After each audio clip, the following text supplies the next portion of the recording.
और तमिलनाडु में ऐतिहासिक प्रदर्शन करने वाली टीवीके ने चुनाव प्रचार के दौरान जो वादों की झड़ी लगाई थी उसकी भी बातें शुरू हो गई। एक से एक बढ़कर वादे किए थे उन्होंने। महिलाओं को शादी में 8 ग्राम, गरीब महिलाओं को शादी में 8 ग्राम सोना देने का वादा, नवजात को सोने की अंगूठी देने का वादा। विजय का दिया हर वादा सपने से कम नहीं था किसी, लेकिन विजय ने अपने इन्हीं वादों से तमिलनाडु के लोगों का दिल जीत लिया, वोट जीत लिया।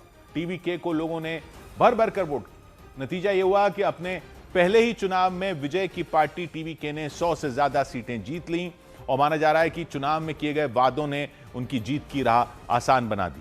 चुनाव में सोने से जुड़े कई वादे किए थे। आर्थिक रूप से कमजोर परिवारों में जन्म लेने वाले हर बच्चे को एक सोने की अंगूठी देने का उन्होंने वादा किया हुआ है। जिन परिवारों की सालाना आय 5 लाख रुपए से कम है, उन परिवारों में सरकार शगुन के तौर पर शादी होने पर दुल्हन को 8 ग्राम सोना देगी, एक सिल्क साड़ी देगी। विजय ने अपने पहले चुनाव को जीतने के लिए एड़ी चोटी का जोर लगा दिया था। हर वर्ग को साधने की कोशिश की, महिलाएं हों, युवा हों, बुजुर्ग हों। चुनावी वादों की लिस्ट में सबके लिए कुछ न कुछ था। महिलाओं को हर महीने 2,500 रुपए देने का वादा किया, 25 लाख रुपए तक के फैमिली हेल्थ इंश्योरेंस का वादा किया, मुफ्त LPG सिलेंडर का वादा किया, बस में मुफ्त सफर का वादा किया। विजय ने कहा था कि दूसरी पार्टियों की तरह वो खोखले वादे नहीं करते, हर वादा पूरा करेंगे। इन्हीं वादों की वजह से तमिलनाडु में पूरा खेल माना जा रहा है कि पलट गया। तमिलनाडु के लोगों पर इन वादों का जादू चल गया और विजय की टीवीके पार्टी ने इतनी बड़ी जीत हासिल कर ली। उधर तमिलनाडु में इतिहास रचने वाले विजय को राहुल गांधी ने जीत की बधाई दी। तमिलनाडु चुनाव में शानदार प्रदर्शन करने वाले टीवीके प्रमुख विजय से राहुल गांधी ने फोन पर बात की। उन्होंने विजय को चुनाव में जीत की बधाई दी। दोनों नेताओं के बीच हुई बातचीत के बाद अटकलों का बाजार गर्म हो गया, क्योंकि खबर है कि विजय के पिता एस.ए. चंद्रशेखर कांग्रेस को गठबंधन का निमंत्रण तक दे चुके हैं। प्रधानमंत्री मोदी ने तमिलनाडु में विजय की पार्टी टीवीके की शानदार जीत के लिए बधाई दी। साथ ही एनडीए को वोट करने वाले लोगों को धन्यवाद दिया।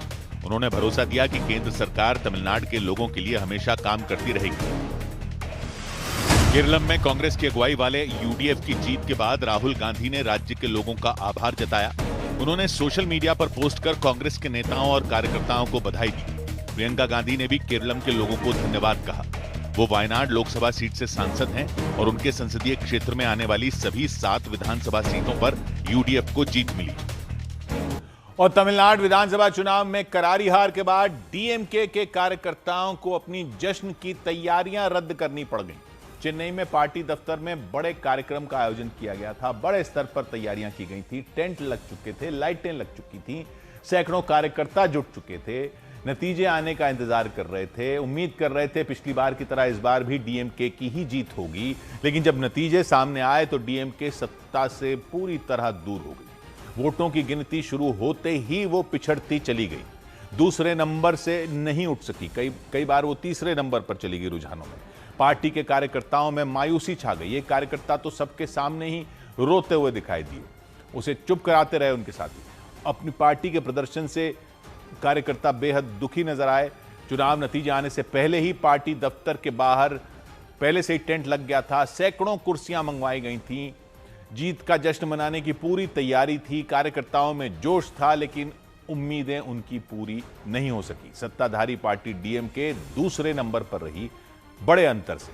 पिछली बार उसे तमिलनाडु के वोटरों का भरपूर साथ मिला था। 234 विधानसभा सीटें वहां पर पिछली बार 159 जीती थी, 159 जीतकर सरकार बनाई थी। कार्यकर्ता उम्मीद कर रहे थे इस बार भी उनकी पार्टी को कोई नहीं हरा पाएगा, सत्ता उसे ही मिलेगी, जीत उन्हीं की पार्टी की होगी। इसी उम्मीद से उन्होंने खूब तैयारियां की थी, लेकिन सब कुछ रोकना पड़ गया। जश्न का कार्यक्रम रोकना पड़ गया, टेंट हटाना पड़ गया, डीएमके दफ्तर के बाहर से टेंट को समेट लिया गया। जहां जश्न मनाने की योजना थी उस जगह को कार्यकर्ताओं ने खाली कर दिया, कुर्सियों को वापस कर दिया। दुखी मन से कार्यकर्ता सभी चीजों को वहां से हटाते हुए दिखाई दिए। उधर टीवीके पार्टी के प्रमुख विजय के पूर्व ड्राइवर के बेटे ने भी विधानसभा चुनाव जीत लिया। उन्होंने डीएमके के उम्मीदवार को भारी अंतर से हराया। विजय ने अपने पूर्व ड्राइवर राजेंद्रन के बेटे शबरीनाथन को चुनाव में उतारा था। राजेंद्रन पहले विजय के ड्राइवर थे, अब उनके निजी सहायक हैं, पीए हैं। उनके बेटे को विरुगंबकम विधानसभा सीट से टिकट दी गई थी। पहली बार विधानसभा चुनाव पार्टी ही लड़ रही थी टीवी के, और उसने उस पर भरोसा जताया। उनके नाम का ऐलान खुद विजय ने किया था, और जब विजय ने अपनी पार्टी के उम्मीदवारों की पहली लिस्ट जारी की थी तब उनमें एक नाम ने सबका ध्यान खींचा था, सबरीनाथन का। विजय के पूर्व ड्राइवर के बेटे। उनके नाम की घोषणा होते ही मंच पर तालियां गूंज उठी।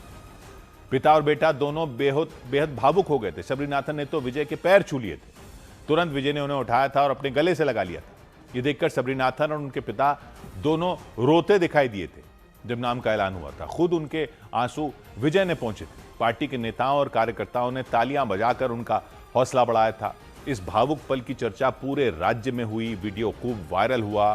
तो टीवी के उम्मीदवार सबरीनाथन के पिता राजेंद्रन पिछले 30 साल से विजय के साथ हैं, उनके साथ जुड़े हुए हैं। विजय उन पर बहुत भरोसा करते हैं, उन्हें अपना निजी सहायक भी बनाया है। उन्हीं के बेटे ने पहली बार विधानसभा चुनाव लड़ते हुए जीत हासिल की। विरुगंपकम विधानसभा सीट से जिसे हराया उन्होंने, वो डीएमके के बड़े नेता हैं। पिछली बार के चुनाव में इसी सीट से वो विधायक चुने गए थे, लेकिन इस बार वोटों की गिनती जब शुरू हुई तभी से सबरीनाथन आगे चल रहे थे। उन्होंने शुरू से ही डीएमके उम्मीदवार के खिलाफ बढ़त बना रखी। बाद में जीत भी उनकी हुई। इधर सूत्रों के मुताबिक केरलन में नए विधायकों से राय लेने के बाद कांग्रेस सीएम का नाम तय करेगी। सूत्रों के मुताबिक केरल में मिली जीत के बाद कांग्रेस अगले 48 घंटों में वहां के लिए पर्यवेक्षक नियुक्त करेगी, जो नए चुने गए विधायकों से मिलकर मुख्यमंत्री के चेहरे पर सबकी राय लेंगे। इसके बाद विधायकों की राय पार्टी हाईकमान को भेजी जाएगी और वहां से मंजूरी मिलने के बाद ही सीएम के नाम का ऐलान किया जाएगा। कांग्रेस पार्टी ने केरल में मिली जीत पर वहां की जनता का आभार जताया। केरल विधानसभा चुनाव में कांग्रेस की अगुवाई वाले यूडीएफ गठबंधन को बहुमत का आंकड़ा मिला। कांग्रेस पार्टी ने केरल के अलावा पश्चिम बंगाल, असम, तमिलनाडु और पुदुच्चेरी में मिली हार को स्वीकार किया। कांग्रेस ने हार के बाद चुनाव परिणाम की समीक्षा की बात कही।